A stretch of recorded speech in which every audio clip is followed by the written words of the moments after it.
राम लक्ष्मण परशुराम संवाद पद्यांश 6। अभी तक हम लोगों ने पढ़ा कि परशुराम जो हैं मारने के लिए उग्र हैं और विश्वामित्र उन्हें समझा रहे हैं कि जो ऋषि मुनि होते हैं, जो साधु होते हैं, जो सज्जन होते हैं, वे बच्चों पर हाथ नहीं उठाते, उन्हें उनकी जो दंड है, उनका अपराध है, उसे क्षमा कर देते हैं। इस पर वो कह रहे हैं कि नहीं, हमने इसको बहुत समझाने की कोशिश की परंतु ये मान नहीं रहा है। फिर विश्वामित्र मन ही मन सोचते हैं कि जो परशुराम है ये राम लक्ष्मण को सामान्य क्षत्रिय बालक समझ रहे हैं, लेकिन उनको ये नहीं पता कि राम लक्ष्मण भी अद्भुत शक्ति वाले हैं। अब देखो पद्यांश को इस प्रकार पढ़ेंगे। कहेऊ लखन मुनिशील तुम्हारा, को नहीं जान विदित संसारा। लक्ष्मण ने विश्वामित्र से परशुराम से कहा, हे मुनि, तुम्हारे शील को, तुम्हारी शालीनता को संसार में कौन नहीं जानता है। मात पिता ही उरिन भैनी के, गुर ऋण रहा सोच बड़ जी के। माता पिता का तो ऋण तुमने बहुत अच्छी तरीके से चुका दिया है। तुमने माता पिता के जीवन का उद्धार करके उनके जो अंतिम संस्कार करना, उनका जो क्रियाकर्म करना है, जो एक बेटे का जो फर्ज होता है, वो तुमने निभा दिया, कर दिया। तो माता पिता के ऋण से तुम उऋण हो गए, तुम उससे मुक्त हो गए। परंतु गुरु ऋण रहा बड़ सोच बड़ जी के, परंतु गुरु का ऋण अभी भी तुम्हारे ऊपर है। तो और जिसको सोचकर तुम चिंतित हो रहे हो कि गुरु का ऋण कैसे चुकाया जाए। गुरु का ऋण क्या होता है? जो गुरु शिक्षा देते हैं अपने शिष्यों को, तो शिक्षा के बदले गुरु की हिफाजत करना, उनकी रक्षा करना, ये शिष्यों का कर्तव्य होता है। तो लक्ष्मण कहते हैं, माता पिता का तो तुमने ऋण उतार दिया, उनको अंतिम संस्कार करके, उनका सब कुछ करके, परंतु गुरु का ऋण अभी भी तुम्हारे ऊपर चढ़ा हुआ है और ये तुम्हें चिंतित कर रहा है। तुम सोच रहे हो कि बहुत दिन हो गया, अब हम गुरु का ऋण कैसे उतारें, इसके लिए परेशान हो रहे हो। सो जनु हमरे माथे काढ़ा, और इसीलिए तुम हमको मार कर, माथे काढ़ा, हमको मार कर तुम अपने गुरु के ऋण से उऋण होना चाहते हो। दिन चली गए ब्याज बढ़ बाढ़ा, और गुरु का जो ऋण है बहुत दिन हो गया, और बहुत दिन बढ़ने से ऋण का ब्याज भी बढ़ गया है, और तुम्हारे ऊपर चिंता है। तुम सोच रहे हो कि किसी तरीके से इस क्षत्रिय बालक को मार दें और हमारे गुरु का ऋण से हम मुक्त हो जाएं। अब आनई ब्याहवरिया बोली, तुरंत देई मैं थैली खोली। उन्होंने कहा चलो अब व्यावहारिक बात कर लेते हैं, चलो थोड़ी व्यावसायिक बात कर लेते हैं। अब बताओ क्या चाहिए, कितना चाहिए गुरु का ऋण उतारने के लिए।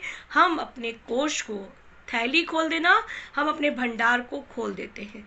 जितना भी गुरु के ऋण के लिए, उऋण होने के लिए जितना भी धन संपत्ति पैसा चाहिए, वो तुम ले लो। सुनी कटु वचन कुठार सुधारा, हाय हाय सब सभा पुकारा। जब लक्ष्मण ने ये बात कही कि गुरु का ऋण बहुत पुराना हो गया है, उनका ब्याज बढ़ रहा है, इसीलिए तुम चिंतित हो रहे हो, चलो थोड़ी व्यावहारिक बातें कर लेते हैं, थोड़ी व्यापार की बातें कर लेते हैं। ये बताओ कि गुरु का ऋण कितना हो गया है, हम अपने कोष को, अपने खजाने को, अपनी थैली को खोल देते हैं, आप उतना लेकर अपने गुरु के ऋण से उऋण हो जाइए। तब लक्ष्मण की इन बातों को सुनकर परशुराम का क्रोध चौगुना बढ़ गया, और उन्होंने अपने फरसे को और मजबूती से अपने हाथों में पकड़ लिया कि अब वो लक्ष्मण की हत्या कर ही देंगे। जब सभा में बैठे लोगों ने ये दृश्य देखा तो सब लोग हाय हाय करके चिल्लाने लगे कि लक्ष्मण इस तरीके की बातें करके परशुराम के क्रोध को और क्यों बढ़ा रहे हैं। भृगुवर परसु देखा बहु मोही, विप्र विचारी बचो नृपद्रोही। लक्ष्मण कहते हैं, भृगुवर माने परशुराम जी, आप मुझे बार बार अपना फरसा दिखा रहे हैं, हम आपके फरसे को बार बार देख रहे हैं, परंतु विप्र विचारी, विप्र माने तो ब्राह्मण, विचारी माने सोचकर, ब्राह्मण सोचकर कि आप ब्राह्मण हैं, ये सोचकर अभी तक हमने आपको छोड़ दिया है। बचो नृपद्रोही, आप राजा के द्रोही हैं, आप बार बार राजाओं का अपमान कर रहे हैं, बार बार क्षत्रियों का अपमान कर रहे हैं, आप राजा के द्रोही हैं, परंतु आप ब्राह्मण हैं, और यही सोचकर हमने आपको अभी तक छोड़ दिया है। मिले न कभऊ सुभट रन गाढ़े, द्विज देवता घरई के बाड़े। लक्ष्मण कहते हैं आपको कभी भी युद्ध के मैदान में कोई बहुत बड़ा योद्धा नहीं मिला है। मिले न कभू सुभट रन गाढ़े, आपको युद्ध के मैदान में कोई बड़ा योद्धा, अच्छा योद्धा लगता है, नहीं मिला है, तभी तक आप नहीं समझ पा रहे हैं।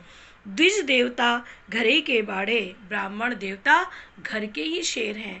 कहता है ना, घर के शेर बाहर के बिल्ली, तो ब्राह्मण देवता आप घर के ही शेर हैं। आपको युद्ध के मैदान में कोई अच्छा बड़ा योद्धा नहीं मिला है, उससे आपका सामना नहीं हुआ है, इसलिए आप इतना बोल रहे हैं। अनुचित कही सब लोग पुकारे, रघुपति सनहि लखन निवारे। जब लक्ष्मण ने ये अनुचित बातें कही, तब सभा में बैठे हुए सभी लोग चिल्लाने लगे, लक्ष्मण को मना करने लगे, हाय हाय करने लगे। लोगों को लगा अब तो परशुराम के फरसे को कोई रोक नहीं सकता। तभी राम ने रघुपति सनहि लखन निवारे, तब राम ने आँखों के इशारे से लक्ष्मण को मना किया कि अब उनको परशुराम को एक शब्द भी नहीं कहना है। लखन उत्तर आहुति सरिस, भृगुवर कोप कुसानु। लखन का उत्तर, लक्ष्मण का उत्तर परशुराम के क्रोध में घी का काम कर रहा था। जैसे आग में घी डालो तो आग और भड़क जाती है, वैसे ही लक्ष्मण की बातें सुन सुनकर, कटु वचनों को सुन सुनकर परशुराम का क्रोध जो है बढ़ता चला जा रहा था। बहुत ज़्यादा तूफान, उसमें उबाल आता जा रहा था। बढ़त देख जलसम वचन, बोले रघुकुल भानु।